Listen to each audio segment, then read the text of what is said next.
லைஃப்பில் இந்த மாதிரி ஒரு பெயின்ஃபுல்லான ஒரு சுச்சுவேஷனை நான் ஃபேஸ் பண்ணதே கிடையாது. மனசு முழுக்க வலி வலி மட்டும்தான்.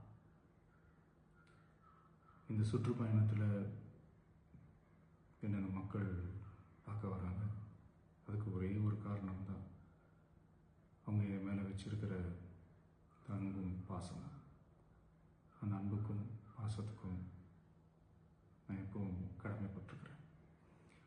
அதனால தான் இந்த சுற்றுப்பயணத்தில் மற்ற எல்லா விஷயங்களையும் தாண்டி மக்களுடைய சேஃப்டி, அதில் எந்த காம்ப்ரமைஸும் பண்ணிடக்கூடாதுன்றதுக்காக தான் அது என் மனசில் ரொம்ப ஆழமாக இருக்கும் அந்த எண்ணம்.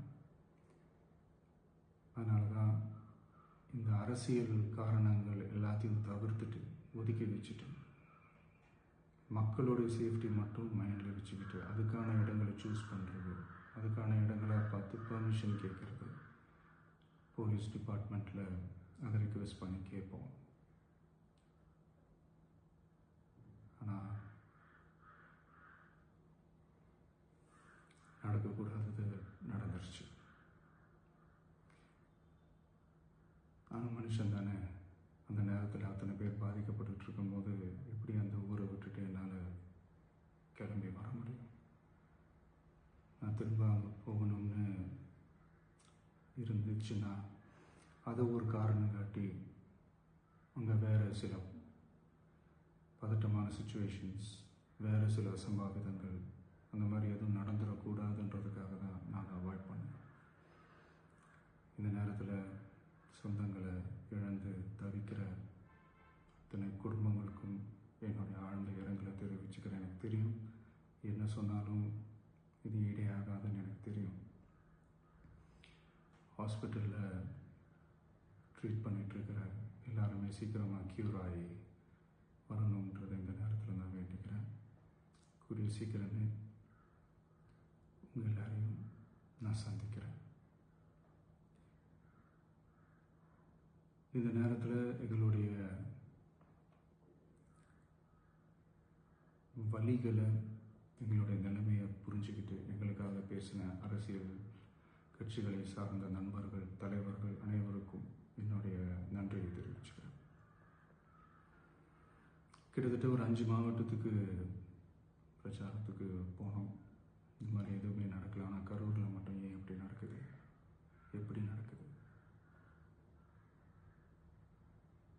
மக்களுக்கு எல்லா உண்மையும் தெரியும். மக்கள் எல்லாத்தையும் பார்த்துக்கிட்டு இருக்கிறாங்க. கரூரை சேர்ந்த அந்த மக்கள் அந்த உண்மையெல்லாம் வெளியில் சொல்லும்போது எனக்கு கடவுளே நேரில் வந்து இறங்கி அந்த உண்மைகள்லாம் சொல்கிற மாதிரி எனக்கு தோணுச்சு. சீக்கிரமே எல்லா உண்மைகளும் வெளியில் வரும்.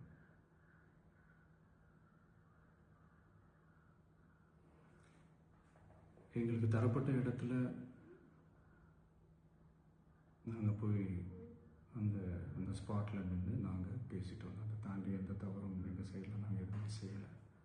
பட் இருந்தாலும் எங்கள் கட்சியை சேர்ந்த நிர்வாகிகள், தோழர்கள் மேலே எஃப்ஐஆர், அது மட்டும் இல்லை சோஷியல் மீடியாவை சேர்ந்த நண்பர்கள், தோழர்கள் அவங்க மேலே எஃப்ஐஆர்லாம் போட்டு இப்போ பிடிச்சிக்கிட்டு இருக்கிறாங்க.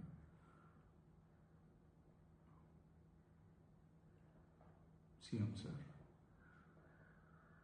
உங்களுக்கு ஏதாவது இந்த பழி வாங்கணும் அப்படின்ற எண்ணம் ஏதாவது இருந்துச்சுன்னா என்ன வேணாலும் பண்ணுங்க. அவங்க மேலே கை வைக்காதீங்க. நான் ஒன்று வீட்டில் இருப்பேன், இல்லை நான் ஆஃபீஸில் இருப்பேன். என்ன வேணாலும் செய்யுங்க. நண்பர்களே, தோழர்களே, நம்மளோட அரசியல் பயணம் இன்னும் ஸ்ட்ராங்காக, இன்னும் தைரியத்தோடு